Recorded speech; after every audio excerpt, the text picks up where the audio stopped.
Mr. Speaker. To date, so far this year, 10,000 young, undocumented males have illegally crossed the English Channel into our country, a 40% increase on this time last year, many coming from cultures that are somewhat alien to ours. They are being housed at a cost of many billions of pounds a year in hotels and increasingly in private rented homes. The effect on communities is one of a sense of deep unfairness, actually bordering on resentment. In Runcorn alone, there are 750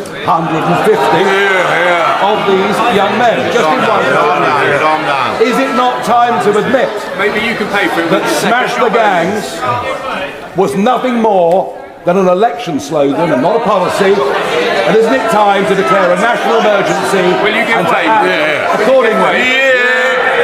Prime Minister. Mr. Speaker, we are passing a borders bill with extensive powers to smash the gangs. These are terrorist-like powers that give powers to the police to intercept where they think the suspects are committing people smuggling, which is a vile trade. We must take back control of our borders after the last government lost control. But what did he and his party do? Did they support those extra measures to actually smash the gang? No, they went in the lobby with this lot in their new coalition to vote against them. And let's be clear what a vote for his party means. It means a vote to charge for the NHS. It means a pro-Putin foreign policy and a vote against workers' rights. And now we hear, Mr. Speaker, he's recruited Liz Truss as his new top advisor, as he was cheering on the mini-budget. The House of Commons crackled with tension today as Nigel Farage escalated his attacks on Sir Keir Starmer, questioning whether Labour's much-touted smash, the gang's immigration pledge, amounts to anything more than a hollow slogan. Farage, who has increasingly positioned himself as the voice of Britain's disaffected voters on immigration, told reporters ahead of Prime Minister's questions, PMQs, that many of the migrants arriving by small boats hail from alien cultures, reigniting one of the most polarising debates in British politics. He pressed the Labour leader to explain how his party's plan differs from years of Conservative promises that failed to stem the flow of Channel crossing. People aren't stupid, Farage said. They see that these are not just economic migrants. Many come from cultures fundamentally at odds with British values. Starmer needs to tell us if this is MASH, the gang's talk is serious, or just another slogan cooked up by Labour's spin doctors. But Starmer came out swinging at the dispatch box, dismissing Farage's comments as dog whistle rhetoric. The Labour leader pivoted to attack the broader Reform UK platform, accusing Farage's movement of concealing a hard-right agenda beneath its populist veneer. "Let's be clear what a vote for his party means," Starmer declared. "Charges for the NH, a pro-Putin foreign policy, and a vote against workers' rights. That's the choice they're offering the British people." The sharp exchange underscored how immigration, national identity, and foreign policy are fast becoming the dominant battle lines ahead of the next general election. Farage's critique taps into deep public frustration with the government's handling of illegal migration, which both major parties acknowledge has eroded trust in Britain's border policies. Meanwhile, Starmer is attempting a difficult balancing act, pledging tough action against human traffickers while maintaining Labour's image as a party committed to fairness and human rights. His Smash the Gangs slogan is aimed at reassuring voters who have swung between Conservative and Reform candidates in recent elections. Yet critics argue that Labour's rhetoric is increasingly indistinguishable from Tory hardline stances, risking alienating progressive voters. Farage's accusation that Britain is absorbing migrants from alien cultures drew immediate backlash from Labour MPs and human rights groups who accused the Reform leader of stoking division and fear. But polling suggests that immigration remains a top concern for a large section of the electorate, particularly in former Labour heartlands, where Farage's messaging resonates. Reform UK strategists are betting that cultural anxieties, coupled with economic grievances, can propel their candidates to significant gains. As PMQs concluded, it was clear that the immigration debate is not only a policy dispute, but a clash of competing visions for Britain's future. One grounded in integration and multiculturalism, the other in border control and cultural preservation. With both Farage and Starmer sharpening their lines of attack, voters can expect the immigration issue to remain front and center in the coming political season. You heard there from the Prime Minister. He told GB News earlier today he gets it, and he said that he's going to try and accelerate the change he's planning. Is that the right approach, or should he go towards the left, which some of your colleagues are saying tonight in your party?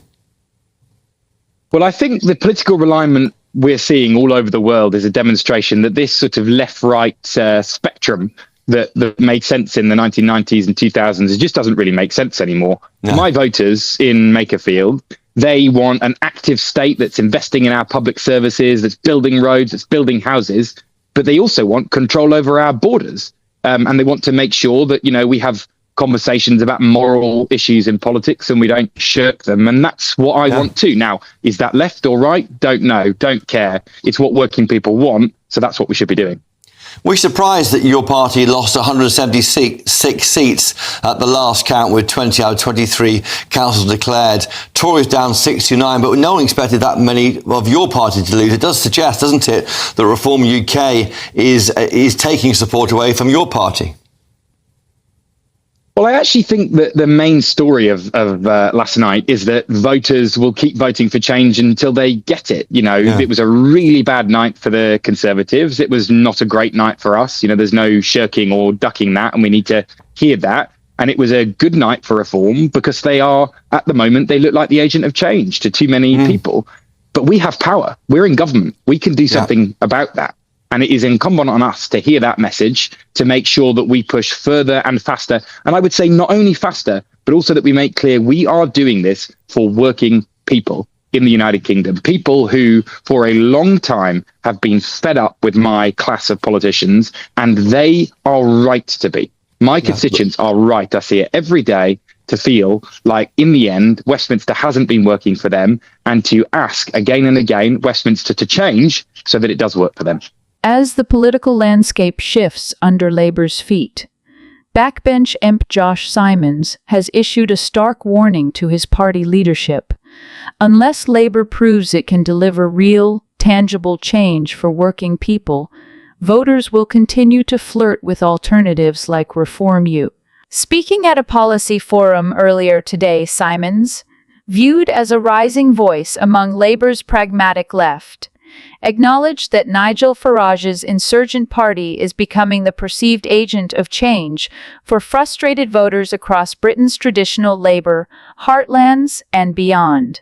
His comments come amid growing unease inside Labour ranks following a string of worrying poll numbers and local election setbacks.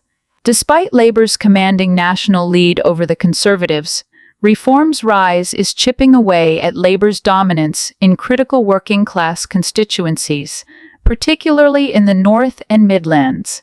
Simon's intervention reflects mounting pressure from grassroots activists and newer MPs, who fear that unless Labour accelerates its agenda, particularly on housing, wages, and public services, it risks repeating the political stagnation that disillusioned voters during the late New Labour years. Labour leader Sir Keir Starmer has pledged a mission-driven government focused on economic growth, green energy, and public service reform. However, critics within his own party argue that the leadership's cautious approach risks being outflanked by bolder, populist challengers.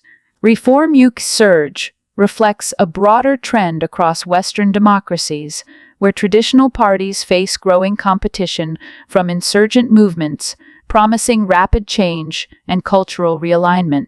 In private, some Labour strategists have admitted concern that the party's current messaging, particularly its attempt to triangulate between centrists and disaffected working-class voters, may lack the urgency and clarity required to combat Reform's narrative. Simon's remarks echo a sentiment increasingly heard across Labour's grassroots, that the political winds are shifting and Labour's window to solidify its support is narrowing.